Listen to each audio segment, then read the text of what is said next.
In this lesson, I'd like to show you how to carve the lace border. You'll see the lace border on the rim of this box sets off the rosette very nicely. Here's our practice board that we've been working on, and here's the lace border next in line. See how different it looks compared to the three-corner positive, three-corner negative, zigzag border, and now the lace border. It gives you a totally different feel for the project that you're working on. I'll show you how to lay this out now. So take your practice board and the dimensions we'll use are the same as the dimensions we use for laying out the three-corner borders. Come off the edge of your board a little ways, make a mark, and then measure 2 millimeters, 4 millimeters, 4 millimeters, and 2. 2, 4, 4, and 2. Then using your T-square,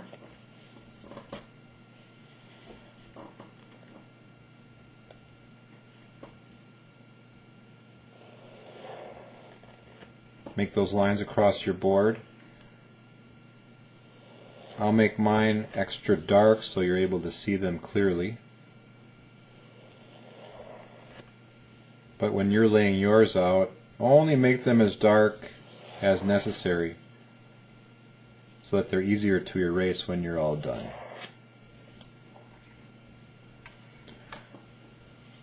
There's the start. Now, for this lace border, we're going to use dimensions of 3 centimeters across our board. So I'm going to start 1 centimeter off the edge, and then I'm going to measure 3 from one point to the next. So 3 centimeters, another 3, 3 more, and 3 more. So I've got room on this board for 1, 2, 3, 4. Then take your T-square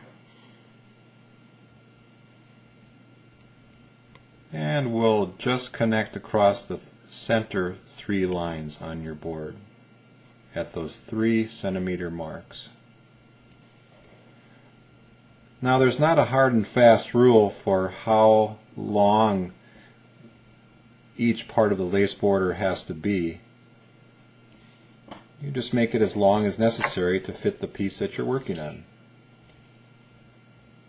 That box that I showed you earlier with the lace border was a little bit shorter than 3 centimeters. Okay, so there's our 3 centimeter sections where we'll carve the lace border. Now to finish the layout on this, we're going to draw arcs from this corner to the top and down to the bottom corner. Now I can just freehand this and just draw a smooth arc from one point to the next.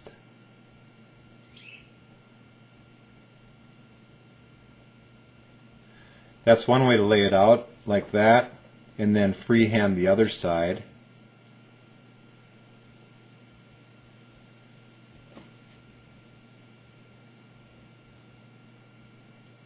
Like so. But I've found a much easier way.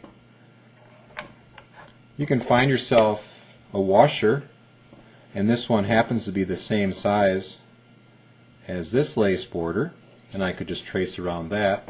Or even easier, I make quite a few tag board templates. Okay, this template has been cut to 3 centimeters in size, and you can make your own whatever size you're working on. And then I just go along my board with my template and line it up and draw the arc. Everything carved on the lace border is done with the first position with your knife.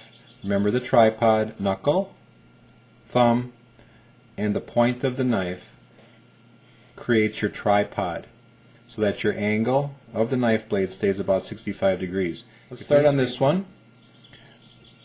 I'm going to show you the practice board once again before I start carving, so you can see that this chip is narrow, gets wider through here, and then becomes narrow again. Now this isn't a very top. I can go a little bit deeper with my knife and then draw the knife blade out to this point right here. Okay, I can turn my board and complete the other side of this cut. Shallow. Now here's where I want to get some width. So flatten out the curve a little bit, go a little deeper with your knife, and then draw it out to the end. That's one side. Now we'll do the other side.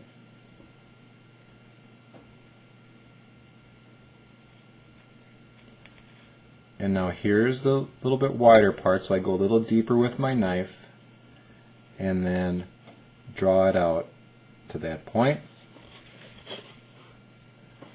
Turn the board 180 degrees, and now we're ready to cut the other side. Shallow to begin with. Flatten out the cut to get a little more depth, and then draw the knife out to the other side.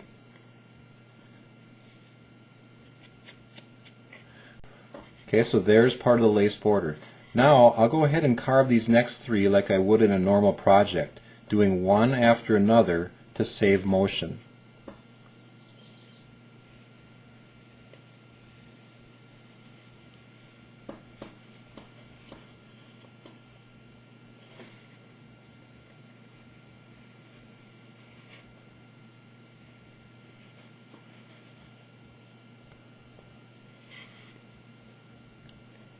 Opposite side.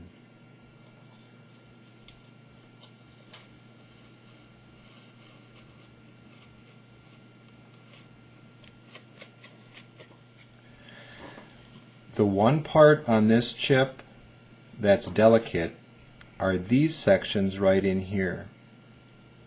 If you cut too deeply, some of this will start to lift out on you.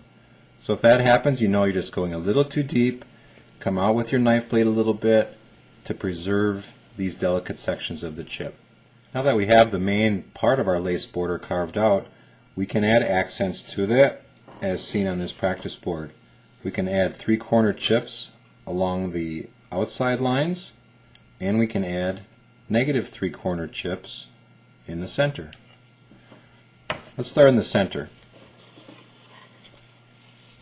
and we'll add some negative 3-corner chips in the middle here. Just eyeball this just about halfway up the center line there.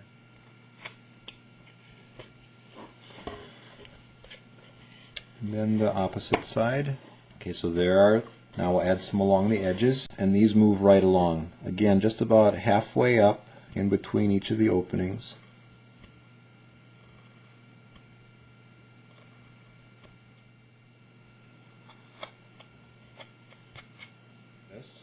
Now as you compare, you can see the difference in the width. Varies a little bit from the box to the practice board we just did. And then remember that you don't have to just do a single lace border, but if you like, you can double it or triple the lace border, whatever you prefer. Enjoy your chip carving. Remember, proper technique and proper practice will give you excellent results.